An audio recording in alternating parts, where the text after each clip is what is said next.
Anoche pasó una cosa muy especial en el colegio. La puerta se abrió sola.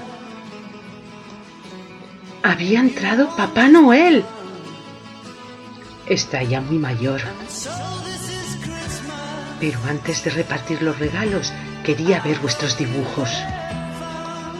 Le gustaron muchísimo. Pensó que sois todos unos artistas fantásticos. Luego fue al edificio de primaria, porque tenía un saco de regalos para vosotros. Sí, los podréis abrir cuando volváis al colegio.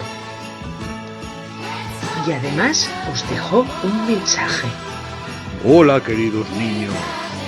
Os deseo a todos una feliz Navidad.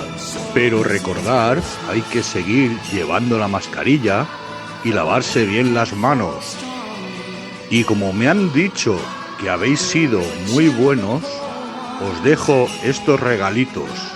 Lo más importante es la salud para poder seguir jugando. Disfrutad de vuestros regalos y seguir siendo muy buenos. Os quiero mucho. ¡Oh, oh, oh, oh, oh, oh, oh! ¡Feliz Navidad! ¡Oh, oh, oh, oh, oh!